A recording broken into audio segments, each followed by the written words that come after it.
Boa tarde, meninas. Então vamos começar a nossa aula de hoje. Ontem finalizamos as doenças ocasionadas por vírus. Agora nós iremos começar a falar da parasitologia e as doenças ocasionadas por parasitas. Então essa é a disciplina de microbiologia e parasitologia e nós separamos estudando dessa maneira. Então, a parasitologia é a ciência que ela tem como principal objetivo o estudo da forma, que é a morfologia, e da biologia dos parasitas, com os fundamentos para o conhecimento da patologia, do diagnóstico, da terapêutica, da epidemiologia e das formas de prevenção dessas doenças parasitárias, que são muito comuns até na nossa região mesmo. E aí, antes de nós falarmos das doenças, é bom nós lembrarmos que os parasitas, eles se dividem por grupos diferentes. Então, tem os protozoários, os eumintos e os artrópodes. E cada um desses grupos, ele tem parasitas com formas de desenvolvimento diferente, morfologia diferente, apesar de, às vezes, os sintomas das doenças se assemelharem. E aí nós vamos começar falando dos protozoários. Os protozoários são um grupo de parasitas que tem apenas uma célula, ou seja, são unicelulares, presentes geralmente em abundância na água, no solo úmido. Quase todos têm vida livre. Algumas espécies parasitam o homem ou o animal, ou ambos, tanto o homem quanto o animal. Os protozoários possuem a forma viva, que é a forma vegetativa, ou a trofozoítica, que é a forma mais resistente, tá? Trofozoítica ou vegetativa, que são a forma viva, e a forma resistente, que é a forma de cistos, ou cistos, que é os termos que a gente pode acabar utilizando. Então, quando a gente fala que o parasita ele pode estar em forma de cistos, em vegetais, frutas, em água ou no solo, significa que quando ele está nessa forma, ele está na forma resistente dele. Se for um trofozoíto, como nós vamos ver o desenvolvimento ou a contaminação por alguns parasitas, então se ele estiver na forma trofozoítica, então significa que ele está na forma viva, vegetativa, se desenvolvendo, se multiplicando. Então, aqui existem diferentes formas, como vocês podem ver, os com flagelos, Então, existem diferentes maneiras, e existem, aqui eu coloquei algumas formas, Giardia intestinal, que é a giardíase, Trichomonas vaginalis, Trypanosoma cruzi, doença que a gente vai ver que ocasiona daqui a pouco, a leishmania, que é a doença que ocasiona a leishmaniose. E aí nós temos como principais doenças ocasionadas por protozoários: malária, amebíase, toxoplasmose, giardíase, tricomoníase e leishmaniose. E aí tem o outro grupo, que são os eumintos. Os eumintos, eles não são unicelulares, eles já são formados por muitas células, existem de diversos tamanhos e formas, e geralmente a gente divide ele em dois ramos diferentes, ou seja, classificamos eles de duas maneiras diferentes: em plateumintos, que são os que possuem uma forma mais achatada, e nemateumintos, que são os que possuem uma forma mais cilindroide.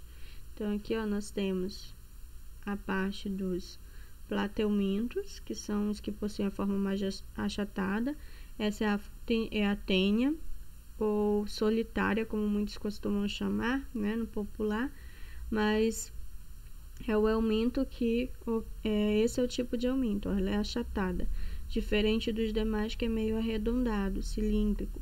Então, por isso que a gente divide quanto às formas dos eumintos, que podem ser plateumintos ou nemateumintos, os plateumintos mais achatados e os nemateumintos mais arredondados.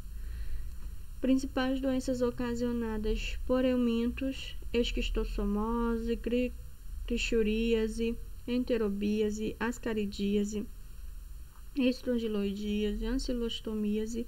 Vocês vão ver que essas são muito parecidas, principalmente quanto a sintomas: larva migrans cutânea, teníase e cisticercose. Então, essas são as principais doenças ocasionadas por helmintos. E aí nós temos também um outro grupo de parasitas que são os artrópodes. Então os artrópodes, eles já são aqueles tipos de parasitas no qual eles transmitem esses parasitas, são os vetores, os principais vamos dizer, hospedeiros, né, intermediários ou hospedeiros permanentes são os insetos. Então, os artrópodes ocupam o primeiro lugar, podendo ser considerados os dominadores do mundo. Aí tem as baratas, moscas, os mosquitos, né? Então, existem diferentes tipos de artrópode. No ramo da artrópoda, a classe de maior interesse é a insecta, em função do número de espécies e dos danos que causam à saúde. Outro ramo de interesse é a Arachnidae. Então, existem essas duas principais classes de artrópodes que são estudadas. Então, os insetos de interesse sanitário, aí tem as moscas, mosquitos, piolhos, pulgas, barbeiro, percevejo, né? Tudo isso fazem parte aí desses grupos de insetos que podem ocasionar as doenças que são chamadas de artrópodes. Então, uma das patologias, ou as principais patologias ocasionadas pelos artrópodes, é a pediculose, sarna ou escabiose, miíase e tungíase. Então, essas são as principais doenças ocasionadas por artrópodes. E aí vamos começar falando, né, do primeiro grupo, que é os protozoários, e as doenças ocasionadas por protozoários. Hoje nós vamos falar da malária e a amebíase. Então, a malária, ela não é ocasionada nem por vírus, nem por bactéria, nem por fungos. Ela é ocasionada por um parasita. Ele é do gênero Plasmodium e existem 4 espécies diferentes de malária: a Vivax, a Falciparum, a Malariae e a Ovalle. No Brasil, as 3 primeiras, Vivax, Falciparum e Malariae, no Brasil ela vai ser mais comum a existência, né, o paciente apresentar essas 3 primeiras espécies aqui, sendo a Falciparum a causadora da malária mais grave, tá? Mas na maioria das vezes nota-se que a contaminação é pela Vivax, mas isso vai depender da região também. Então, aqui, ó, como é o parasita da malária, tá? Na forma de cisto e já desenvolvido. O Plasmodium vivax é a causadora da febre terçã benigna. Quando a gente percebe a questão de classificação conforme febre terçã e febre quartã, porque antigamente eles diferenciavam ou tentavam diferenciar os tipos da malária conforme o período da febre. Então, geralmente a febre terçã, ela acontecia a cada 48 horas. E aí eles colocaram esse nome. A febre quartã, ela ocorria a cada 72 horas. Então, eles classificaram dessa maneira, em febre terçã e febre quartã. Quando a gente fala de febre terçã benigna e febre terçã maligna, diz respeito ao nível da gravidade da febre, porque quanto mais alta essa temperatura for, maior o risco da pessoa desenvolver convulsões, ter convulsões por conta disso. Então, quando ele fala de febre terçã benigna ou maligna, ou a febre quartã na mesma classificação, ele está falando referente à temperatura, os graus que essa pessoa pode apresentar de febre. A benigna sendo uma temperatura mais razoável, mesmo alta, mais suportável para o corpo. Então, a Plasmodium vivax é o causador da febre terçã benigna, ou seja, uma febre elevada, mas suportável. A febre ocorre em intervalos de 48 horas.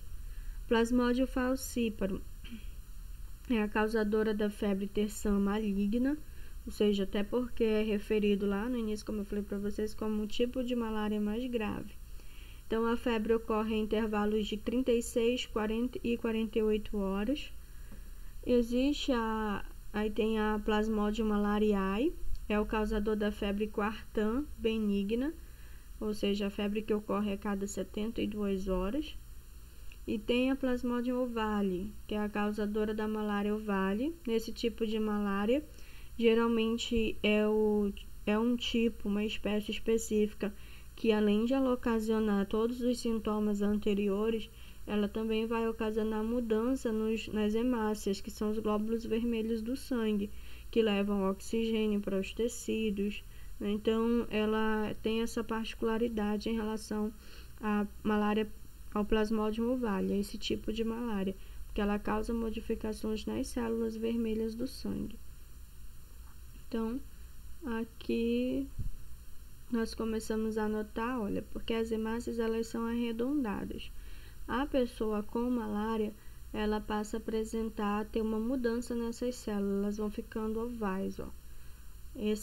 Até por isso que dá-se o nome a ela, porque ela vai deixando as hemácias na forma oval, o que dificulta com que essas hemácias consigam passar normalmente pelos vasos sanguíneos, tá? Então, ela é dessa forma por um motivo, tá? Então, as hemácias, elas são arredondadas, elas são vermelhinhas, ela é dessa maneira justamente por um motivo, para facilitar com que ela consiga passar pelos vasos sanguíneos. À medida que vai mudando a forma, também pode ir comprometendo a circulação dessa pessoa. Então, a transmissão da malária acontece de forma direta pela inoculação de esporozoítos, pela picada de mosquito fêmea do gênero Anopheles, e de forma indireta por material pérfuro cortante contaminados com sangue, até mesmo por meio da transfusão sanguínea. Então, essas são as maneiras de adquirir a malária, sendo que na nossa região a forma mais comum das pessoas adquirirem é realmente da forma direta, através da picada de insetos, né, de vetores contaminados com parasita. Então, aqui está explicando direitinho como é que acontece o processo de contaminação, né? O mosquito fêmea, ele vai lá, deposita, pica o homem, já que ele está contaminado, deposita os esporozoítos. Consequentemente, dentro do homem, né, vai pela circulação, chega até o fígado, começa a acontecer a sua multiplicação, né? Os esporozoítos invadem as glândulas salivares, e aí ele vai para a circulação sanguínea, onde vai ocasionando as modificações, mas ele é um parasita que tem afinidade com as células hepáticas, ocasiona danos ao fígado, de forma que vai refletir também no sistema circulatório dessa pessoa. Então, a via congênita é uma outra forma de contaminação também, que vai acontecer da mãe para o bebê na hora do parto, caso ela tenha adquirido malária recentemente, logo antes do parto, e não tenha realizado o tratamento, ou ainda não tenha dado tempo de tratar, pode ser uma das formas de transmitir a malária. No homem a transmissibilidade é de 3 anos, né? Por isso que é aquele cuidado em relação ao doador de sangue, perguntar se ele já teve malária. Porém, o mosquito é transmissor durante toda a sua vida. Enquanto o mosquito estiver vivo, ele vai estar transmitindo o parasita. Os sintomas: febre alta com temperatura em média de 40 graus, podendo ser menos. Os estados febris duram entre 2 horas e 6 horas. Mal-estar geral, mialgia, que são dores musculares, calafrio intenso, anorexia, icterícia, que é a pele amarelada, justamente por conta das modificações que esse parasita pode ocasionar no fígado, vômito e anemia ele pode apresentar futuramente.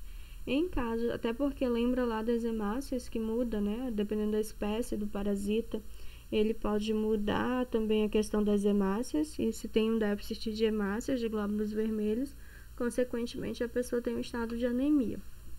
Em casos mais graves, pode acontecer hematêmese, que é o vômito com sangue, crise convulsiva, justamente por conta da febre, hipoglicemia, diminuição da glicose na circulação sanguínea, acidose, que é a mudança do pH do sangue, infecção renal, sangramento espontâneo, fraqueza extrema, coma e por fim morte. Então, é uma doença fácil de tratar, porém considerada grave, porque em situações onde demora a se realizar esse tratamento, mais comprometido esse fígado vai ficar, e não somente o fígado, como toda a circulação. Então, é importante realizar o tratamento certo, né? Fazer o diagnóstico, que só é feito por meio de exames laboratoriais específicos. Então, a partir do momento que o médico ele percebe, né, que esses sintomas se relacionam com a malária, automaticamente ele já pede o exame específico. É algo bem interessante, porque a malária ela tem uma característica. Geralmente a febre ela se mostra ao final da tarde. No final da tarde, que dura até o meio da noite, mais ou menos, dependendo da pessoa. Então, é algo comum e uma forma até de conseguir identificar melhor. Não é via de regra, mas a maioria das pessoas, justamente por conta da febre terção ou quartão, elas geralmente apresentarão os estados de febre em horários específicos.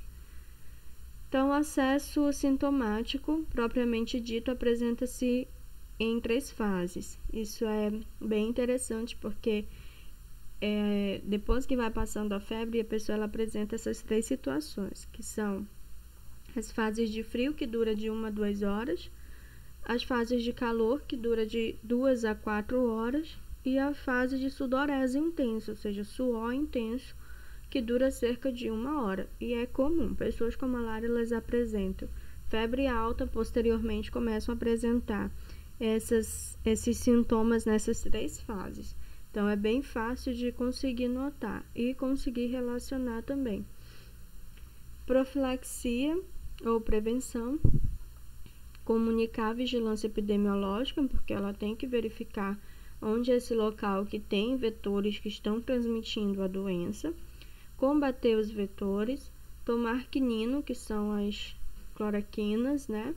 Pelo menos 1 semana antes de viajar às regiões historicamente endêmicas. Então, quem for um dia querer trabalhar em outros estados, né, ou locais mais distantes que geralmente acontecem esses casos com uma frequência maior, é sempre bom já fazer a ingestão do medicamento de forma preventiva, conforme orientação médica, claro. O tratamento ele vai ser feito para cada tipo de parasita, se aplica para cada espécie do parasita da malária, se aplica uma forma de tratamento diferente. E aí tem os medicamentos que são utilizados, cloroquina, primaquina. Na falcíparo, quando o caso ele não está tão grave, aí utilizar essa composição, né, essa associação de medicamentos. Em casos mais graves, usa a associação de medicamentos até por via intramuscular. No caso da malariaia, a cloroquina é suficiente. Nas gestantes, aí vai depender também do tipo, porque no caso, se for o Plasmodium vivax, vai ser feito só com cloroquina o tratamento. Se for pela Plasmodium falciparum, aí entra a associação dos quininos, tá? Então, agora nós vamos continuar com a amebíase, falando da amebíase. A amebíase ela é uma doença, né, ocasionada por protozoário, chamado Etamoeba histolítica, popularmente conhecida como ameba. Então, mas o nome correto para o nome que as pessoas dão ou para a ameba é amebíase, que é a infestação pela Etamoeba histolítica. Então, é uma doença ocasionada por parasita do grupo de protozoários, que habita o intestino grosso, tá? O intestino grosso é onde acontece já a fase final da eliminação dos resíduos, absorção de líquidos, né? Lembrem, se já tiveram anatomia, então devem ter estudado um pouquinho do intestino grosso. A Etamoeba histolítica, ela tem, né, é o local dentro do corpo onde ela vai habitar é no intestino grosso, provocando principalmente as evacuações constantes, né, a disenteria no homem. O que promove a doença é a forma trofozoíta, né? Então, lembrem lá da forma trofozoíta. A forma trofozoíta é a forma viva do parasita. Transmissão ocorre por meio de ingestão por via oral de cistos presentes na água Ou seja, quando a pessoa ingere a ameba, o parasita da ameba, a Etamoeba histolítica, quando ele ingere, ela está na forma resistente. Ela vai se desenvolver no intestino, contaminado com material fecal, né? Então, a forma de transmissão. Aqui eu coloquei para vocês o processo, como acontece isso. Ingestão do cisto, né? Da Etamoeba histolítica, por meio aqui de vegetais, alimentos contaminados. Chega até o intestino grosso. Lá no intestino grosso acontece a liberação, né, desse parasita. Ainda na forma vegetativa, se multiplicam e lesam vasos sanguíneos dentro desse intestino grosso. Consequentemente, a Etamoeba histolítica passa a ingerir até algumas células hemácias presentes nessa região. Toda essa parte aqui de azul é a Etamoeba histolítica, tá? Parede e vai formar novos cistos, que são as novas formas resistentes, que serão eliminadas no ambiente e, consequentemente, irão contaminar água ou alimentos e vai haver novamente a infecção. Eis o cuidado. Quando a pessoa ela é diagnosticada com amebíase, ela faz o tratamento, mas ela vai ter que deixar os hábitos anteriores, ou seja, higienizar muito bem os alimentos, verificar qual é a água, se essa água que ela está tomando realmente é uma água tratada, se não for, vai ter que tratar, porque não adianta tomar o medicamento, tratar e ter novamente o contato que vai haver uma nova infecção. Não é adquirir uma vez e não adquirir mais, vai adquirir de novo. Então, é o cuidado que a gente orienta, né, ou então aprende em relação ao tratamento de verminosas em geral. Se está contaminado, faz tratamento e depois volta a beber a mesma água, ter os mesmos cuidados que tinha na higiene dos alimentos, é claro que vai adquirir novamente, no caso aqui, a amebíase. Então, quando ela é ingerida na forma resistente, na forma de cistos, e quando chega no intestino, ela é liberada, os cistos se eclodem e, consequentemente, vai se alojar nessa região até que o medicamento seja ingerido para tratar. Como sintomas, pode acontecer a eliminação de fezes com muco, sangue, né, quando é uma quantidade excessiva, e o odor fétido, além do comum, com frequência entre 8 a 12 vezes ao dia, desidratação por conta da quantidade de evacuações e às vezes até vômito, cólicas abdominais, náusea, caquexia, que é o emagrecimento excessivo, e febre pode acontecer também. Fora isso, a pessoa ela pode ter alguns sintomas extraintestinais. Esses sintomas extraintestinais são sintomas que podem acometer outros órgãos, como no caso, esse parasita pode viajar através dos vasos sanguíneos, né, e chegar até o fígado, né, migrar para o pulmão ou para o cérebro e, consequentemente, ocasionar outras complicações, desde lesão cerebral, complicações de pneumonia, né, que são as inflamações no pulmão.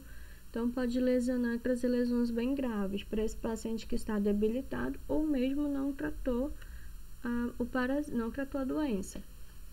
Então, a forma de prevenção: promover a higiene correta dos alimentos e a potabilidade da água, manter a higiene pessoal, dar destino adequado a dejetos, tratar o doente e proteger os alimentos dos insetos coprófagos, né, moscas, baratas, formigas, que são os principais transmissores, né, ou que acabam facilitando com que os cistos desse parasita se desloquem de um local, do ambiente, para os alimentos.